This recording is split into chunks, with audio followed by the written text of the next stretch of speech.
Se você tem o desafio de empreender na área de educação e quer conhecer uma história de sucesso que pode lhe inspirar e trazer insights e dicas poderosas, fique ligado que esse episódio tá muito interessante.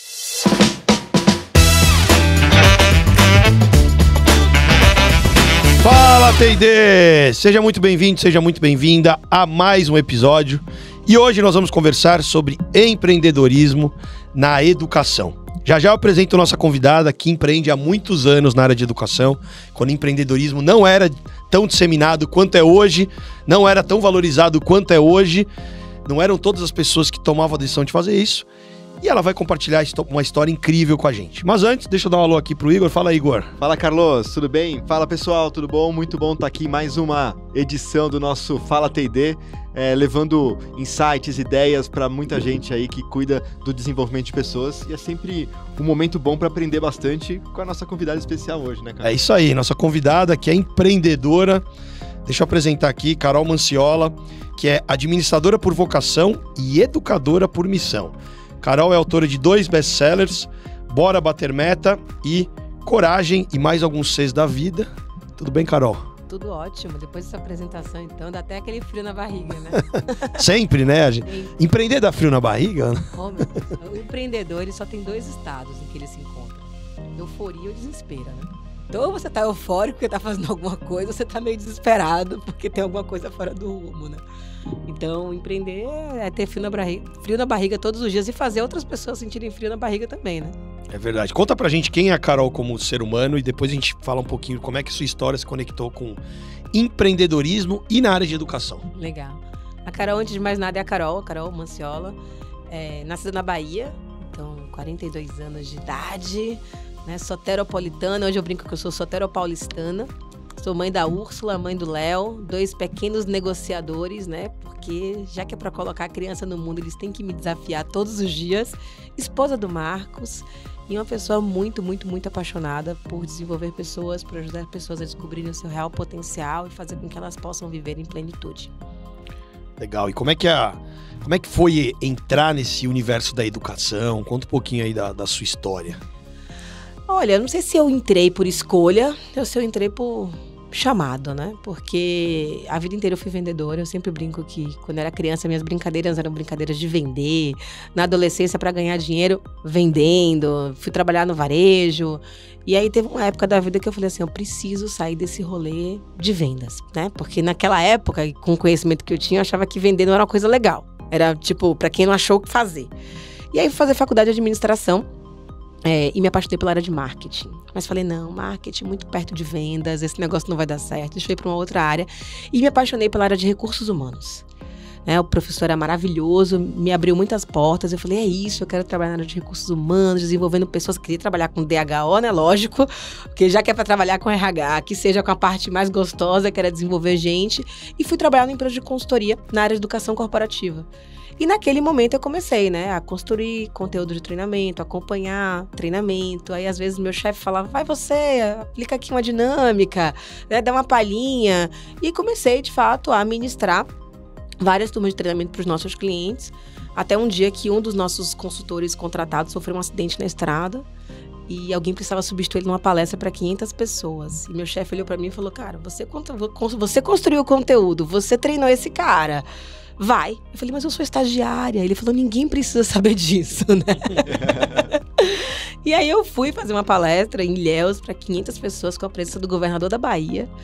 E aí eu lembro que eu cheguei de volta e meu chefe ainda me deu o dobro da minha remuneração. Eu tinha uma bolsa na época de R$500, que era aquela bolsa auxílio. Ele falou, toma aqui mais 500. Eu falei, cara, é isso, eu vou ser aplaudido de pé, né? Eu vou falar para as pessoas, elas vão ficar emocionadas e ainda vou ganhar o dobro, pronto, é onde eu quero trabalhar.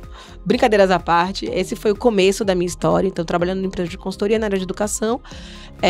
Na Bahia. E de lá em diante, eu nunca mais saí da área de educação. Então, dei aula em faculdade. Dei aula em algumas empresas, né, em parcerias de empresas públicas, tipo Senai, Cimatec, Sistema Sebrae.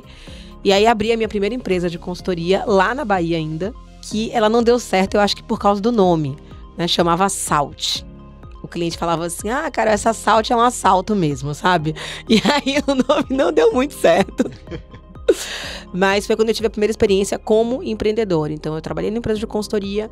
Depois, o meu chefe saiu dessa empresa de consultoria. Eu duplava com ele, mas não era sócia, né? Era só um braço direito e esquerdo e as duas pernas. E aí, quando eu tinha 26 anos, foi quando eu abri a minha primeira empresa de consultoria mesmo, lá em Salvador. E aí, falei, é isso que eu quero. Eu quero trabalhar com educação, eu quero ser empreendedora e eu quero ajudar as pessoas a se tornarem profissionais, seres humanos cada vez melhores. Qual foi o primeiro tema da palestra que você fez? Vendas, né? Eu queria sair da área de vendas, mas a área de vendas não saía de mim. Eu lembro que era assim, como vender bem para vender sempre. Que é um tema que, inclusive, eu uso até hoje. Como vender bem para vender sempre. Como vender sempre, bem para vender sempre, né? E eu lembro que foi muito delicioso. Primeiro nervoso, né? De falar para 500 pessoas. Eu nunca tinha falado para um público tão grande. Eu era estagiária. Mas foi muito delicioso, principalmente no dia seguinte, né? Quando andando pelas ruas da cidade, as pessoas paravam para dizer, olha, eu tô fazendo aquilo que você deu de dica. Olha, o cliente entrou aqui, eu ofereci um produto extra considerando a pergunta que eu tinha feito e funcionou. E eu falei, cara, que legal. Porque além de todo o glamour da palestra, perceber o impacto ali na ponta, de fato, fez meu coração vibrar e dizer, é aqui que eu preciso pousar e fazer carreira. Eu acho que é isso que move a gente que trabalha com educação, que trabalha com gente, trabalha desenvolvendo pessoas, a hora que a gente percebe o retorno deles, assim, fala, puxa, apliquei isso, deu certo, funcionou, muda perspectivas, muda carreiras, é muito bom, né? Eu falo muito isso, Igor, que assim, é muito legal, eu adoro o aplauso, mas eu trabalho pelo impacto. Então assim, adorei seu treinamento, nota 10, NPS 10, e, né, tá aplicando, tá trazendo resultado, que essa é uma das angústias da gente que trabalha com consultoria, né? Porque você vai lá, faz uma coisa muito pontual e sai. E eu acho que o grande desafio é esse, né? Como que você, de fato, consegue mensurar o impacto das ações de desenvolvimento. Acho que é um desafio da área de recursos humanos, é o desafio dos profissionais da área de treinamento. E é a bandeira que eu sempre tento levar em todos os projetos de desenvolvimento que eu lidero, nas empresas pelas quais eu fundei, passei, etc e tal. Que é como que, de fato, a gente consegue ver a transformação acontecer. Porque ninguém se transforma no treinamento.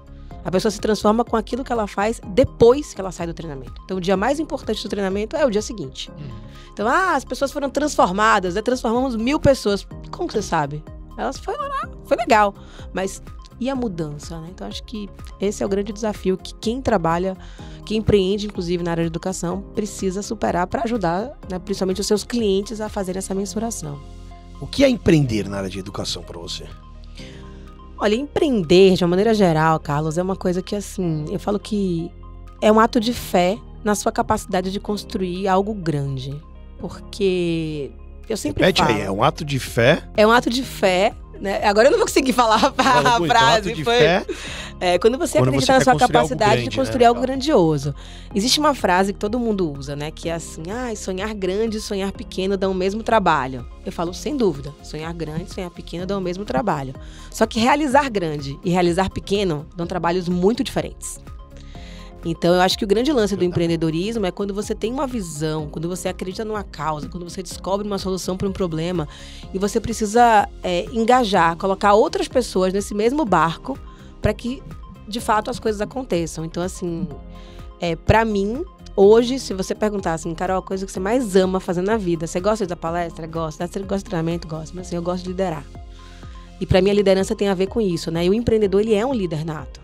Porque ele precisa inspirar as pessoas a quererem, né? Dizem que a diferença entre um empreendedor e um louco é que o empreendedor consegue convencer os outros da sua loucura, a embarcarem na sua loucura, né? Então, acho que essa coisa de você criar um time que confie, que acredite nesse propósito, né? Que esteja, de fato, inspirado, engajado nessa missão, é o que é empreender, né? O empreendedor precisa transbordar esse seu sonho para contagiar as outras pessoas, né? Exatamente. Precisa contagiar as pessoas ao seu redor para que eles acreditem e atuem, né? Podendo realizar grande. Exatamente. Tem alguma loucura que você lembra, loucura positiva, que você fala, poxa, tive ali um desafio e de repente muitas? Acho que a maior loucura de todas foi na pandemia, né? Eu fundei a Posiciona em 2017 e a gente foi dobrando de tamanho todos os anos. E a gente entrou o ano de 2020 lindos, assim, perfeito, sabe? 121% de meta batida em janeiro, 113% em fevereiro. E aí veio a pandemia. E como uma pequena empreendedora que começou do zero, então a gente nunca teve investimento, né? O nosso fluxo de caixa sempre era um desafio. Porque a gente, né, ficava ali não trocando dinheiro, então a gente tinha um fluxo de caixa eu lembro que na época que estourou a pandemia para 6 meses. Então se nada mexesse, em 6 meses a gente sobreviveria ou quebraria. E aí eu lembro que logo quando estourou a pandemia, ficou todo mundo naquele desespero, o pessoal começou, né, demite, diminui salário, vai todo mundo pro híbrido, corta custo de todos os lados, e eu cheguei pro time e falei assim, não, a gente vai fazer diferente. Primeiro, não é salve-se quem puder, é salve quem puder, né? Não é tamo todo no mesmo barco, porque a tempestade é a mesma, mas os barcos são diferentes. A gente vai construir uma arca e vai fazer caber mais gente. A gente vai acelerar. E aí eu contratei mais 2 pessoas na contramão de todo mundo que estava demitindo. A gente transformou o nosso escritório num estúdio. E a gente colocou uma pessoa que era um motorista para poder levar as pessoas em segurança. Então ele pegava as pessoas em casa, levava até o escritório. A gente fez todo um processo para que a gente conseguisse de forma online fazer as gravações sem precisar de ter muita gente no escritório, enfim. Então para mim essa loucura foi uma loucura bem louca mesmo, porque o caixa que era para 6 meses passou a durar 3. E a gente, de fato, precisava ser muito assertivo e acertamos, né? Tanto que a gente terminou o ano de 2020 muito melhor do que a gente imaginava. E em 2021 a gente explodiu. Então são aquelas loucuras que estão muito relacionadas a não só o porquê você faz. E eu acho que esse é um ponto importante quando você fala de empreendedorismo. O porquê é muito importante, mas o com quem é que faz toda a diferença. Então, assim, quando você confia nas pessoas que estão ao seu lado, sabe que todo mundo que tá ali vai dar o seu melhor, não tem como dar errado. Então, o propósito é claro, sabe? O modelo é justo e tá todo mundo engajado, as coisas acontecem. E no começo da pandemia, assim, no no andamento, a Carol sempre tem o hábito de, assim, 10 para 7 da manhã, assim, 6:30. Igor, tive uma ideia. E aí ela manda o WhatsApp, a gente conversa e vai desenvolvendo. Uma dessas 6:30 da manhã, né? 6:30 da manhã. Lógico. Acordou, teve uma ideia. E a Carol foi uma das que cabecearam, né?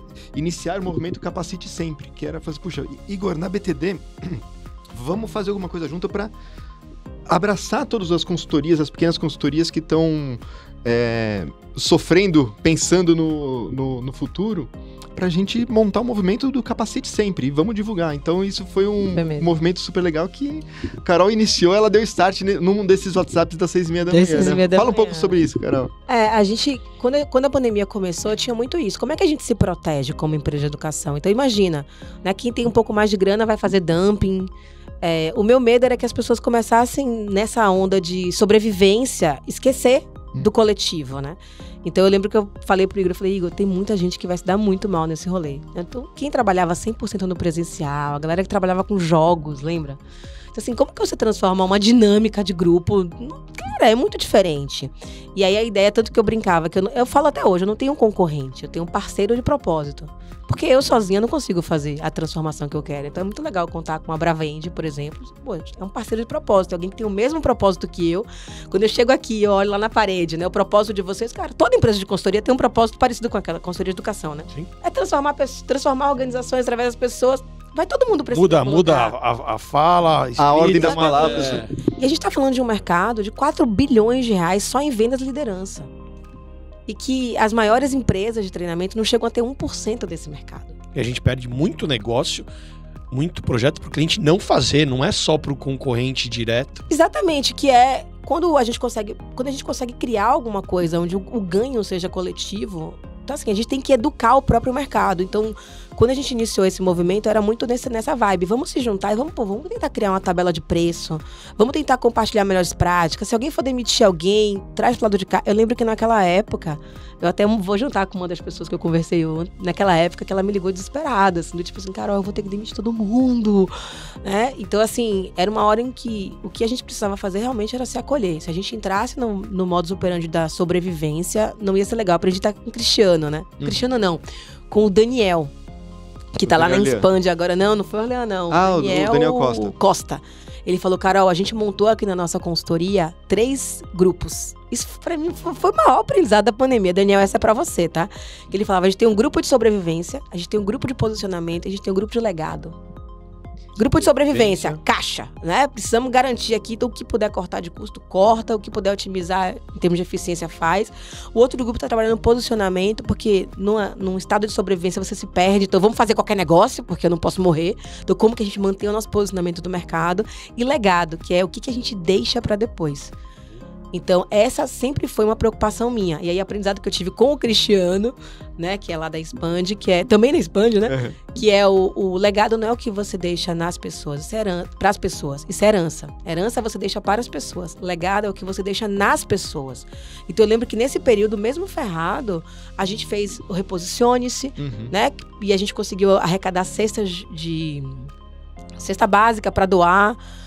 A gente fez um movimento muito legal lá na Posiciona também, que a gente ajudou pequenos empresários. Então a gente fez programas abertos, gratuitos, para pequenos empresários aprenderem a vender naquele contexto que ninguém sabia.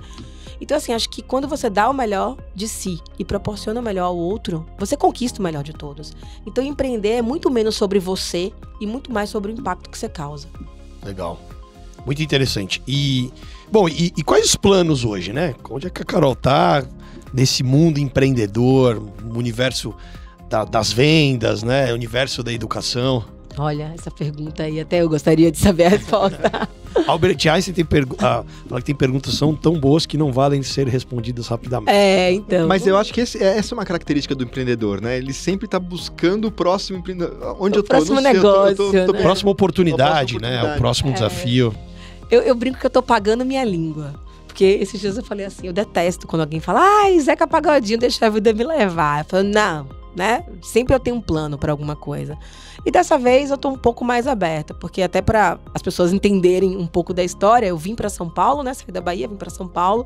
Aqui em São Paulo eu trabalhei numa empresa de consultoria e no primeiro ano eu já fui convidada para ser sócia. Então, eu entrei nessa empresa, ela faturava R$250 mil, eu lembro bem disso. E quando eu saí, a gente tinha uma previsão de faturamento de 10 milhões. Então, foram 5 anos e meio, eu me tornei sócia dessa empresa. Enfim, foi um processo muito legal e boa parte do que eu aprendi foi lá na Triunfo. Da Triunfo eu saí pra Ferolab. Então, já que a gente tá falando pro povo de T&D, é legal dar os nomes pra eles saberem mesmo. A trajetória toda. A trajetória, né? Eu fui pra Fero ainda, não tinha sido rolada a fusão entre a Fero e a Lab SSJ, mas eu já sabia que ela ia acontecer.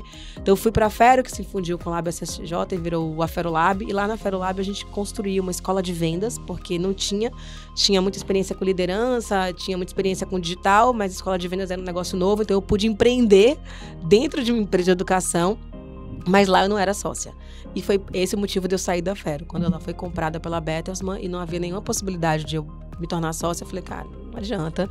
Né? Eu costumo dizer que se você não tem uma meta para bater, você vai trabalhar para bater a meta de alguém.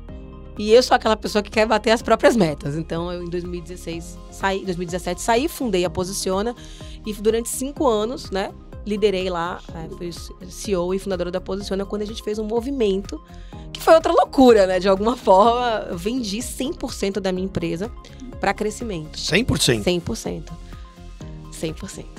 E aí, a Crescimento ela foi comprada pelo Grupo Cegos, que é um grupo internacional, presente em 50 países. Eles estão num movimento de expansão que tem muito a ver com aquisição. Eles compraram a Crescimento no início da pandemia. O Arthur Diniz era meu mentor na época. E eu até brinquei, eu falei, pô, Arthur, não dá pra fazer um pacote aí e vender 2 pelo preço de uma, qualquer coisa dessas, não? E aí, 2 anos depois, eu já estava nesse movimento de buscar, com a posicionamento estruturada, metodologia, portfólio de produtos, eu estava muito nesse movimento de buscar investidor para poder crescer de uma forma não só orgânica, mas de fato mais exponencial, escalando mesmo. E aí, surge a mensagem do Arthur e fala, olha, o Grupo Cegos quer ampliar o nosso portfólio aqui. A gente está muito bem em liderança, muito bem em coach, muito bem em cultura, muito bem em mentoring, mas a gente não tem nada de vendas. Então, eu estou aqui com autorização para comprar uma empresa especializada em treinamento de vendas. Bora! E aí foram 6 meses de negociações e fizemos esse movimento no início de 2022. O Igor foi até nosso padrinho, né? A hora que eu fiquei sabendo um pouquinho antes, eu falei assim, uau, como assim? Porque assim? Eu acompanhei a trajetória das 2 empresas, né? Exatamente. O crescimento das 2 empresas foi muito legal. Exatamente. E aí eu fiquei durante 1 ano e 6 meses nesse processo, porque quando você vende, você tem um exit para fazer, né? Então você vende a empresa, você fica num período que a gente chama de lock-up durante um período, porque eu preciso transferir todo esse know-how da Carol para Posiciona se transformar em crescimento. A gente fez esse processo no final do ano passado, em 2022. E aí, 6 meses depois, eu fiz o exit agora, em julho. E agora não faço mais parte da Crescimento. A empresa continua, toda a equipe que veio da Posiciona continua lá. Eles agora têm dentro do portfólio também treinamentos para equipes de vendas. Mas eu saio, né, como a founder, que agora vai buscar um novo caminho. Uma coisa é montar um negócio, outra coisa é você estruturar um negócio, vender e fazer ele ter vida longa. Além de você. Exato. Qual que é a sensação que te dá quando você olha para trás e a sensação e quais foram os principais aprendizados quando você, por exemplo, resolveu abrir a Posiciona? Né? Porque você começar a sair de uma empresa, né, que tem marca, posicionamento, muito reconhecida, daqui a pouco montar a sua. E depois você tem o momento do exit. Carlos, eu não sei, mas assim, eu sempre tive muita... Apesar de ser uma pessoa muito insegura, eu duvido muito, eu tenho muita síndrome de impostora, às vezes me sinto um patinho feio, mas eu sempre tive muita confiança na minha capacidade de fazer as coisas acontecerem. Então, eu lembro que meu marido, que é alemão, engenheiro, ele falou assim, você vai empreender e agora não vai ter FGTS, né? Porque eu tava na Ferolab, eu era funcionária. Eu falei, não vai, mas eu vou ganhar muito mais, vou fazer muito mais, vou me divertir muito mais, vai ser muito mais legal. Então, assim... Não tive medo, eu tive pavor na pandemia. A pandemia realmente foi aquela hora que você fala assim, mano, porque você tinha 15 pessoas ali, né, que dependem de alguma forma da sua capacidade de manter as coisas de pé. A gente não demitiu ninguém, né? A gente diminuiu os salários, mas devolvemos toda a diferença no final do ano. Então, assim, zero medo. Agora, muitos aprendizados, né? Acho que uma das coisas muito legais da Posiciona é que a gente era muito redondo. Então, assim, não tinha nada, sabe?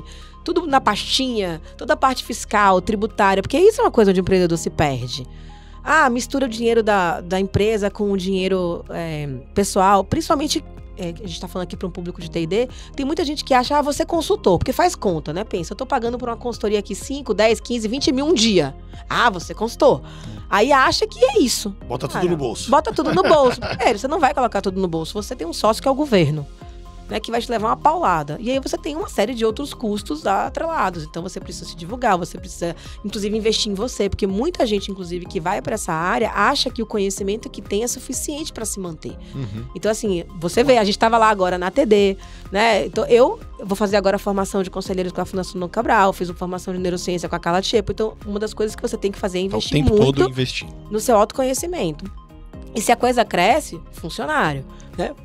Então, assim, são muitos detalhes que precisam ser considerados. Então, uma das coisas que lá na Posiciona pra mim foi um grande aprendizado foi isso. Tudo muito certinho desde o começo, né? Agora, com a venda da Posiciona para Crescimento, aí tem vários outros aprendizados, porque aí é uma outra história. Afinal de contas, uma fusão é sempre algo muito desafiador. Por quê? Porque você precisa que tenha convergência de valores. Então, hoje, quando as pessoas perguntam assim, caramba, mas você poderia ter continuado na Crescimento? Poderia. Eu não precisava ter saído da Crescimento. Mas tem uma hora que a gente percebe que, eu até brinco, né, que eu e o Arthur, a gente até combinou esse discurso, que os nossos valores são os mesmos, mas as nossas crenças são muito diferentes. Então, ele valoriza o trabalho em equipe. Eu também valorizo o trabalho em equipe. Mas o que é trabalho em equipe para ele é diferente do que é trabalho em equipe para mim. E aí tem uma hora que, quando essa divergência não gera encaixe, a melhor coisa que a gente tem é fazer, cara, beleza, não é que você esteja errado, não é que eu esteja errado, é que nós temos modos operandi diferentes e a gente vai continuar seguindo as nossas vidas, né? O que foi combinado tá ali, foi cumprido. A empresa, né, ano passado, a Posiciona já respondeu por 30% do faturamento da Crescimento. Então, a gente conseguiu entregar o valor que a gente combinou que a gente ia entregar. Esse ano, o maior projeto da história da Crescimento veio da área de vendas. Né? O maior de todos os projetos que a Crescimento já vendeu veio da área de vendas. Assim, cara, todas as promessas que foram feitas no processo de compra foram cumpridas. E agora é hora de separar. E eu não sei ainda o que eu vou fazer. Né? Costumo dizer que eu tô nessa vibe agora de deixa eu ver o que são os sinais. Eu até brinquei esses dias, eu não sei o que eu tô fazendo, mas eu não parei de fazer ainda. Mas você já tá fazendo um movimento, você tá indo estudar pra conhecer o que conselheiros fazem, tá indo estudar neurociência. Então, na verdade, você constrói o caminho caminhando, né? Exatamente. O sonho era fazer um sabático, mas não deu certo, né, Carol? Nossa, hoje era pra eu estar na França, inclusive. Era pra eu estar lá em Paris, curtindo meu sabático. Mas aí, eu acho que também tem um pouco disso. Acho que pra todo mundo que decide empreender, se puder dar uma dica assim de ouro, cuide da sua reputação. A coisa mais preciosa que você tem é a sua reputação. Então, assim, a promessa que você faz hoje, ela vai ser impactada pela atitude que você teve ontem. A gente deixa muito rastro. Então, assim, a maneira como você lida com seus concorrentes, a maneira como você lida com seus clientes, né? A gente tem várias histórias de gente que decide empreender, aí começa a vender por fora, que combina uma coisa com a empresa e faz outra, que quando estava trabalhando em parceria com a empresa de consultoria, colocou na justiça como se fosse funcionário. Tudo isso que você faz vai deixar um rastro. E como empreendedor, a sua reputação é algo que tem que ser ilibado. Então, hoje, sem dúvida, boa parte dos frutos que eu tô colhendo é pela reputação, né? Por essa coisa de estar sempre tentando agregar e juntar mais gente, eu falo. Não é pra disputar espaço. A gente tem que ampliar espaço e fazer caber mais gente. Eu adoro essa frase que fala como que é. Não dispute espaço, amplie espaço. Ao chegar lá, faça caber mais gente. É o pensamento e a visão de abundância, né? Não só de escassez. Total. Pois é, mas não é assim que funciona no dia a dia, né? Esse é o desafio. E que dicas você pode dar para quem quer empreender na área de educação? Com a Carol de hoje, se tivesse dando dica para Carol lá de trás, que estava começando, com a experiência que você tem hoje, porque você passou por vários movimentos, por grandes empresas na área de educação, né? Empresas menores, que você começou um negócio do zero e você participou de um processo que você era uma colaboradora e depois você passou a ser sócia, então você teve vários movimentos. Que dica você daria? Olha, acho que tem as dicas clássicas, né, do empreendedorismo, mas algumas, para quem vai trabalhar com educação, acho que são muito importantes. Acho que a primeira delas é assim, defina um posicionamento. Então, assim, quem faz tudo não faz nada. Ah, sua consultoria faz o quê? Faz tudo, modo de sobrevivência. Comecei a empreender, tudo bem, eu acho até que é válido. Comecei a empreender, faz team build, faz programa de liderança, faz programa de vendas, faz. Trabalha com ISD? Trabalho, né? Trabalha com coach? Trabalho. Tudo bem. Acho que para você fazer um caixa, pode ser até válido no começo, mas defina um posicionamento. Aonde você vai ser o melhor, aonde você quer ser reconhecido, aonde você vai aportar mais valor. Ah, Carol, mas com isso eu vou perder algumas oportunidades. Vai perder algumas oportunidades, mas vai ganhar no futuro. Então, acho que você tem que ter um pensamento de curto, médio e longo prazo. Então, talvez você não consiga definir um posicionamento para começar a agir agora, mas você precisa ter a clareza de como você quer que o mercado te enxergue. Então, acho que isso é um ponto muito importante. A segunda coisa que eu acho que é fundamental para empreender, se você não for empreendedor individual, tá? Se você decidir empreender no sentido de criar uma empresa, é com quem? O com quem é mais importante do que qualquer outra coisa. Eu falo isso para meus ex-sócios, né? Que agora são ex-sócios. Eu falo, gente, com vocês eu posso fazer qualquer negócio. Eu posso criar uma empresa de eventos, de comunicação, de estratégia. Porque vai dar certo. Porque é o grupo, é o Dream Team. Então são pessoas que têm essa coisa da complementaridade, mas que precisam ter objetivos comuns, valores comuns e agora, com o meu mais novo aprendizado, crenças comuns também. Porque não adianta ter objetivos comuns e valores comuns se as crenças forem diferentes. Então, muita gente, quando vai empreender, cria aquele modelo de vesting, né? Que é tipo assim, Igor, vai trabalhar comigo, mas eu não tenho dinheiro, então eu vou te dar um percentual da minha empresa, porque isso é bucha, sabe? Isso aí é uma das coisas mais desafiadoras que o empreendedor pode fazer, é inchar. Por quê? Porque na hora que você está começando é a única alternativa. Na hora que você cresce, nem todo mundo dá de si na mesma proporção. Então, o melhor modelo é você trazer essa pessoa, trabalhar com ela junto durante um período, ver se deu liga, para aí sim colocar ela no seu contrato social. E tem um acordo de sócios. Porque o contrato social é uma coisa, o acordo de sócios é outra. E se morrer, e se ficar doente, e se sair... Isso eu aprendi. Aprendi. Acordo de sócio, gente, é uma coisa que faz muita diferença, porque aquilo que está combinado não sai caro. E eu acho que, como a gente está falando de educação, seja coerente. Então, assim, eu ainda fico muito surpresa quando eu vejo as pessoas usando as mesmas dinâmicas de 1 milhão de anos atrás, os mesmos slides de 1 milhão de anos atrás, os mesmos conceitos de 1 milhão de anos atrás. Mano, o mundo mudou. Então, assim, se você quer de fato se destacar no mercado de educação, você precisa acompanhar a tendência. E acompanhar a tendência é honrar o passado. Acho que isso é muito importante, mas não perder essa perspectiva de futuro. Quais são os problemas de agora, porque não faz sentido nenhum querer resolver problemas novos com soluções antigas. Então, acho que isso é uma coisa que é muito fundamental. E mais uma dica, que eu acho que esse é o desafio de quase todas as pessoas que empreendem na área de educação, tem a pessoa que vende e a pessoa que entrega. Porque, normalmente, o que acontece com o empreendedor? Ele passa um tempão vendendo, aí ele vende um monte de coisa, aí começa a entregar. Aí entrega. E não vendi. Aí, a gente chama de pico-vale, né? Pico-vale. A curva serrote, né? Você sugere que quem entrega seja quem vende ou não? Pela sua experiência, pela minha experiência, o mundo ideal é quem vende ser alguém que veio da entrega, porque conhece muito o negócio. Mas eu por experiência, sugiro que sejam pessoas diferentes. Mas a pessoa que veio da entrega, vende, mas não necessariamente continua entregando. Tem muita gente que tá cansado, né? Porque entregar é um negócio que você tem que viajar muito, né? Você não tem vida, você passa 8 horas dentro de um avião, né? Quando o Santilli da Ferolab sempre falava isso pra mim, Carol, passar o dia inteiro em treinamento é um dia inteiro dentro de um voo. Você não se comunica com ninguém, você tá ali focado. Então, eu acho que é super importante. Às vezes você tem aquelas pessoas que querem fazer essa migração de carreira. O melhor vendedor para a área de educação é alguém que é de educação. Porque ele vai falar a linguagem do cliente. Aliás, se a gente quiser gravar outro podcast só sobre treinamento de vendas, que é outro rolê, mas quando ele conhece muito os desafios que o RH tem, os desafios que o negócio tem, quando ele entende de metodologia, ele consegue se posicionar como aliado do cliente. E não como alguém que está ali querendo tirar o pedidinho de um treinamentinho. Então, acho que isso é um negócio muito importante. Agora, é claro que a galera que está fazendo a entrega vai sempre apoiar na venda. Porque o cliente, ele quer saber quem é o consultor, quem é que vai aplicar esse treinamento, qual que é o know-how dessa pessoa. Então, é um processo de retroalimentação, né? Porque uma boa entrega vai gerar algumas novas vendas. Muito bom. E, Carol, eu acho que a gente já está até chegando no caminho final, mas tem um assunto que eu acho que você é uma grande referência, porque você fez todo esse rolê, toda essa trajetória de empreendedorismo sendo mulher, né? E acho que você é uma referência justamente nesse sentido. Quando não se falava do empoderamento feminino, você estava lá empreendendo, né? Conta um pouco dessa trajetória, dessa perspectiva. É engraçado que sexta-feira passada eu conversei com uma pessoa exatamente sobre isso. Eu nunca tinha percebido que eu era mulher. Assim, eu nunca olhei para esse lugar. E as pessoas falam, Carol, não fala isso, porque isso é péssimo pro nosso movimento. Eu falo, não, gente, isso é maravilhoso, porque o fato de eu não ter olhado para isso durante muito tempo me fez ocupar alguns espaços. E hoje, consciente do que eu consegui conquistar, eu tenho meio que uma obrigação moral de devolver isso, né, a todas as outras mulheres. Então, boa parte, inclusive, do meu rolê hoje é fazer mentorias para mulheres empreendedoras, porque é uma maneira que eu tenho de retribuir. Eu faço isso gratuitamente, bloco lá alguns dias da agenda e faço isso gratuitamente para algumas pessoas que querem empreender, principalmente na área de educação. Mas é muito desafiador, Igor, porque boa parte do meu tempo eu passo provando que eu sou capaz de fazer alguma coisa, para depois poder fazer essa alguma coisa.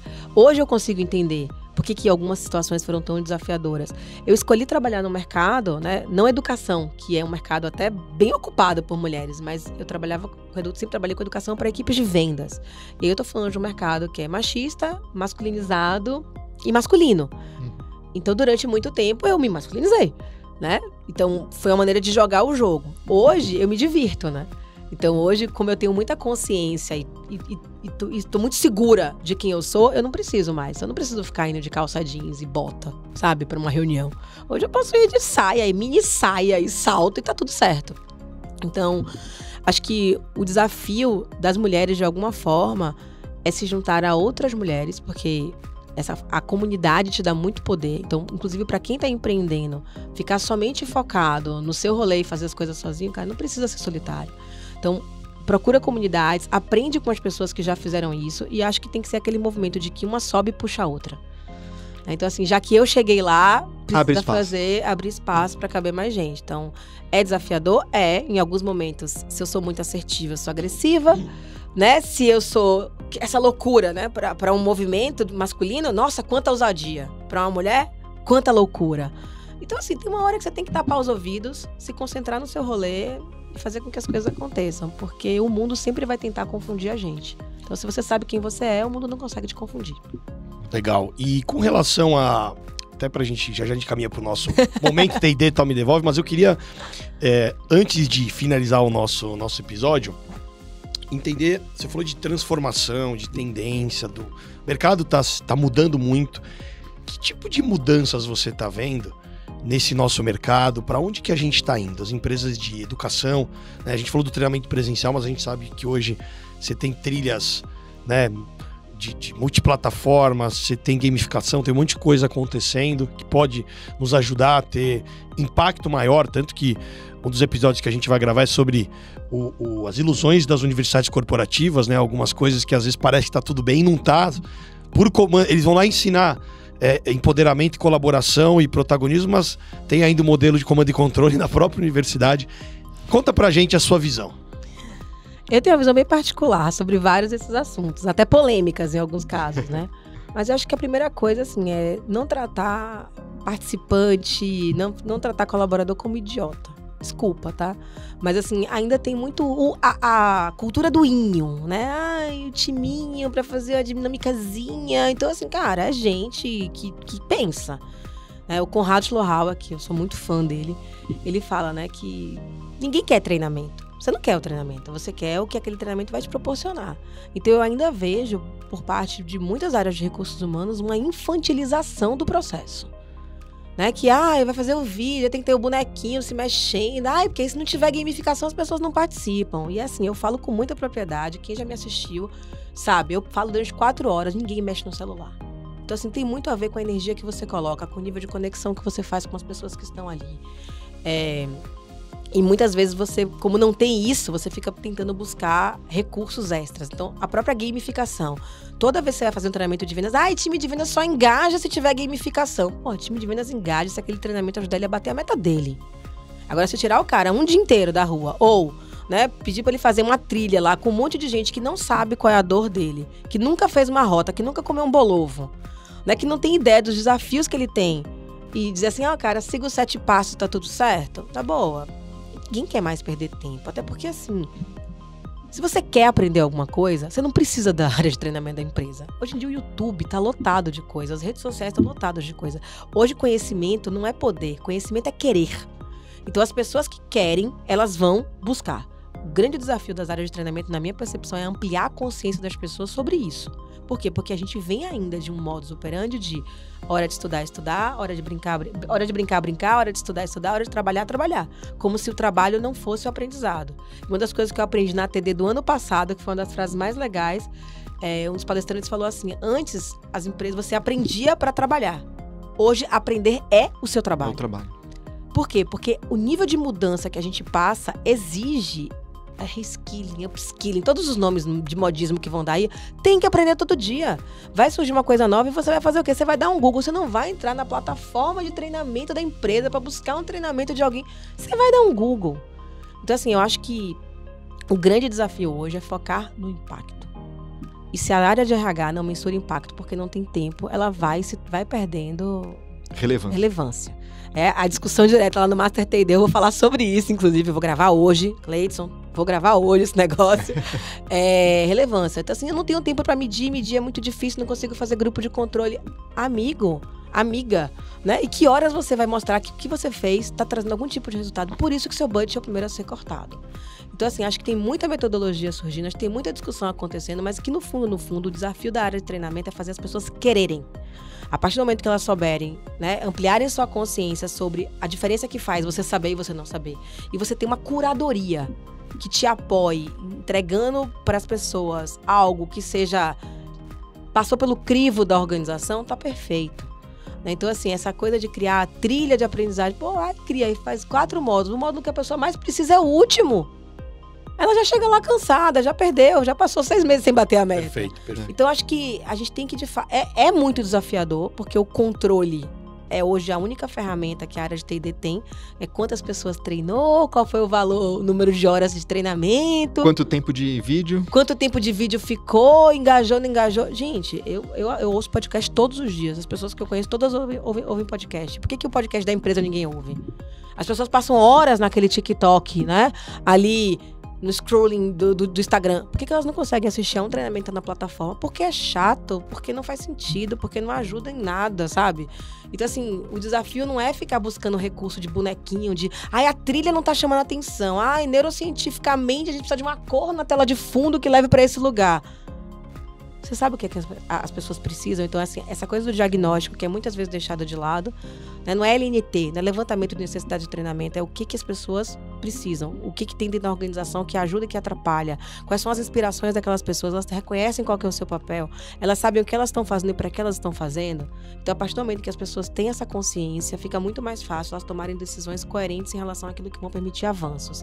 Então, tem uma questão que é muito mais cultural, né, do que dedicado ao treinamento. Mas o treinamento pega essa bandeira e vamos nessa, né? Vamos que vamos. É muito mais o foco na aprendizagem do que no ensino, né? Totalmente, totalmente. Olhar mas... o que a gente está entregando, colocando de conteúdo, mas não, vamos focar na aprendizagem, como eles estão aprendendo, e eles vão aprender o que é importante para eles, o que vai fazer diferença na meta, nos desafios do dia a dia. Eu acho que todas as áreas de uma empresa, toda e qualquer área de qualquer empresa deveria ser aferida pela meta da empresa. Ponto, acabou. Cara, tá ajudando a bater meta? Então assim, se não tá batendo meta, cara, não tá ajudando em alguma coisa. Às vezes você vai conversar com a galera de RH, qual é a meta da empresa? Não sei. Falta quanto pra bater a meta? Não tenho a menor ideia. Como que você tá me dizendo que você tá fazendo alguma coisa que vai ajudar essa empresa a ser mais rentável, a crescer, a entregar mais valor, etc e tal? Carol, teve um desafio, eu sei que já tá no final, mas que eu acho que mostra esse desafio para a área de T&D, né? Na aula do Master, o ano passado, você fez uma pergunta que me marcou e eu uso isso várias vezes. Qual o desafio de negócio da sua organização? A maior parte das pessoas não falou do desafio da organização, falou do desafio da área de T&D. Da área de T&D. Então, o olhar está muito fechado na área de T&D. Tem que expandir, olhar o desafio, o impacto no negócio. Do negócio. Exatamente. Você falou de meta, né? Bora bater meta, Carol? Todo dia, meta é coisa da vida, cara. É isso aí. Pra gente ir pro nosso Toma e Devolve, vou falar algumas palavras e você complementa, pode ser? Ai, que medo. Bater meta. Consistência e sustentabilidade. Empreender. Paixão. Educação. Amor ao próximo. Coragem. Vida. Como é que as pessoas te encontram? Carol Manciola, em qualquer lugar, ficam sabendo da minha vida, de trás pra frente, de frente pra trás. LinkedIn, Instagram, TikTok, Threads, YouTube, enfim, eu sou uma pessoa literalmente pública. E tá todo dia lá fazendo meditação, né? Eu abro lá o Instagram e falo, a Carol já tá lá de ponta cabeça. Hoje você tava, né, de ponta cabeça lá de Ontem eu tava hoje eu fui pra academia. Hoje foi, que é um dia yoga, um dia academia. Mas é porque pra gente poder entregar o nosso melhor, a gente tem que estar bem, né? Então tem que garantir o envolvimento total. Carol, obrigado pelos insights. Muito legal compartilhar essa experiência. Quem tá nos assistindo aqui, que quer empreender, quer entender um pouco melhor os desafios dessa jornada, com certeza aprendeu bastante. Não é não, Igor? É isso aí. Foi um papo super gostoso, como sempre as nossas conversas, Carol. Carol sempre inspirando. Tive uma ideia. Então, muito legal, espero que vocês aproveitem também e acompanhem nos próximos episódios. É isso aí, se você ainda não se inscreveu no nosso canal, se inscreva, Fala T&D, YouTube, Spotify e aonde quer que você esteja assistindo. Deixe seu comentário, compartilhe com algum amigo e nos vemos no próximo episódio. Até mais. Valeu.